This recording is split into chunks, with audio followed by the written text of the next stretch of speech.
Also known as GRC Corey, and welcome back to my channel. In today's video, I'll be talking about at a high level view in the area of governance, more specifically about policy creation.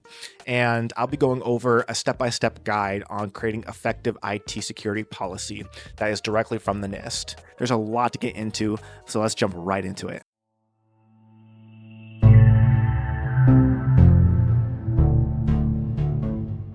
So before I jump into the processes and the steps to creating effective IT security policies, I want to quickly go over what policies are and what they do.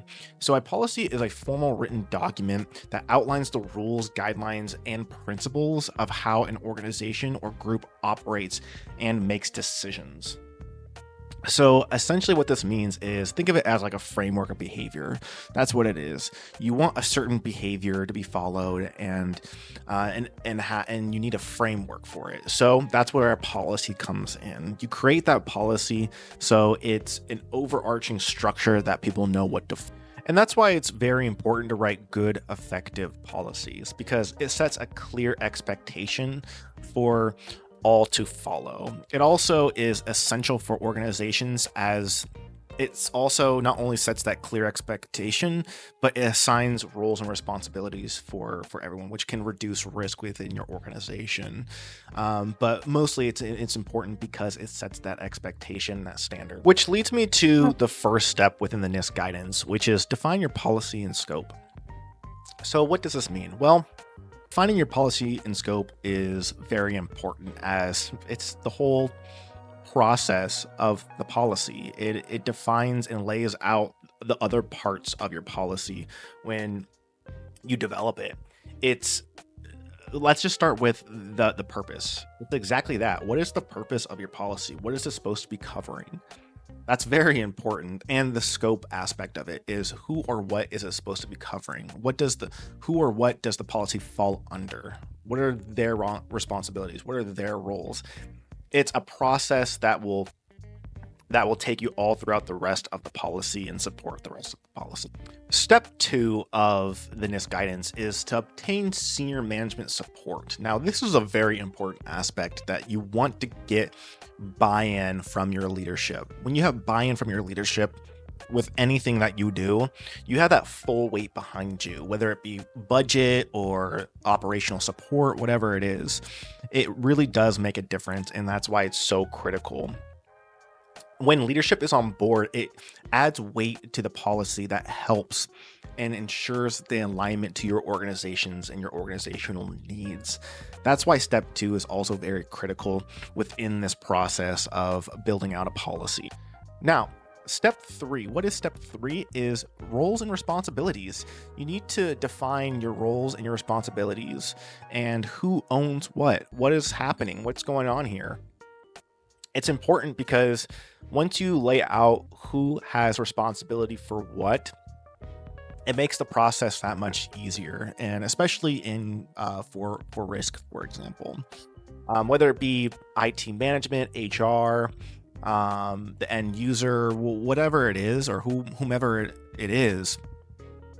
It's important within risk because when you define and you assign who the risk owners are, the roles and responsibilities of that, it makes it very clear who owns what and what their responsibilities are, so there is no confusion. And step 4 is conduct a risk assessment. Now, this is very critical because your risk assessment is going to drive your policy and your policy decision making, and when you lay out the policy, because what is a policy? A policy is just a control. That's all it is. It's just an administrative control.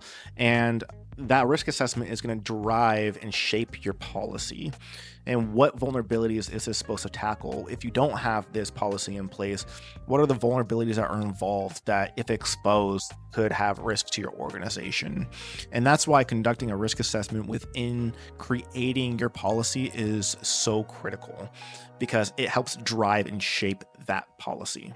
Now, once we made it to step 5, what is step 5? It's the content of the policies, which include your purpose, your scope, the policy statement, the roles and responsibilities, the compliance, and the non-compliance. It's all that content is now going to be in the policy. And from step 1 all the way to 4 is going to be placed into step 5. It's that meat and potatoes of everything. Now, step 6 is to review the policy. So once you review the policy, you want to review with all stakeholders that are involved, your IT managers, your HR, before any of this goes live. You want to get buy-in and to make sure that what they see is what they like, and that the policy makes sense, and it tackles all of the things that it needs to tackle, and it's given full approval by the stakeholders and the employees or whomever it was involved in creating the policy itself. Now, steps 7 and 8, what are they? They are to communicate the policy and then implement the policy. Okay. Those two are pretty straightforward. You want to communicate the policy to all staff members and to say, hey, this policy is being rolled out. This is the purpose. This is the scope. This is who's going to be involved. This is what's going to happen. And to ensure that everyone knows, because once that policy is rolled out, this is something that must be followed by whomever is listed within the policy, whether it be IT staff or HR or whatever the policy is directed towards. And then obviously the implementation of the policy is to implement it, so it is now being fully enforced. Okay. It's to integrate the policy into your organization. So it's in the daily process that people abide by. And then after steps 7 and 8 is steps 9 and 10, which is monitor and enforce your policy and review and update regularly. So to enforce and monitor the policy, what that really means is that you're going to audit. Okay. It just means audit. You're going to audit the policy for effectiveness, if it's being followed, or any systems or controls that the policy tackles, and the effectiveness of that control, if it's working properly, if it's configured properly, the logs are being traced, or whatever it is, but it's being monitored, which essentially just is audit.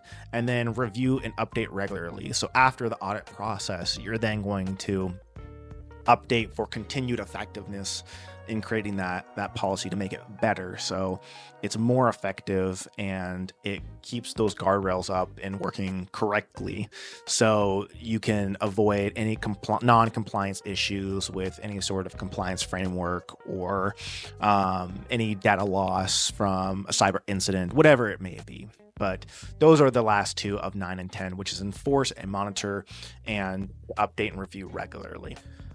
Now, for a bonus, okay, I'm going to give you a practical GRC governance policy creation project that is practical, that you can use, that you can get some experience under your belt so you can put on your resume, and it can be another good talking point when you go for that interview. Okay, so the project is this is going to be the homework.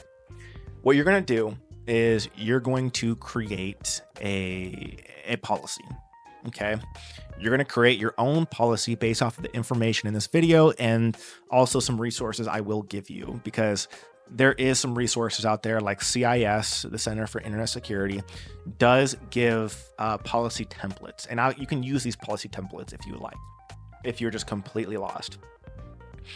Use these policy templates, but you're going to build your own policy. Then once you build your policy, what you're then going to do is you're going to then review your policy, and you're going to pick an agency. You're going to pick a school, whatever it is, a public entity, so you can actually see their policies. You can see their IT security policy stack, and you can match it with your own to see if you have more than them, less than them, or about the same as them. And you review for effectiveness. That's the project. You're going to build your own policy. You're going to build your own policy based off of the tools I give you, and then you're going to review that policy that you created, and you're going to compare it to a government entity or an open organization where they have that information public to everybody. And then that's it. That's going to be the practical GRC project that helps with governance and especially policy making and policy development. And this is a really good project because it's going to build that repetition for you. It's going to give you exposure to making policies and using these tools to build up your policy and to see if it compares with other policies out there and if they are maybe more effective, less effective, or about right in your journey of making a policy. Okay, that's it. That is the project, and that is all I have for today. Thank you so much for watching, and if you liked this video, please subscribe. And as always, have a good day. I like to be educated, but I'm so frustrated. Hello to my loneliness. I guess that ignorance is bliss.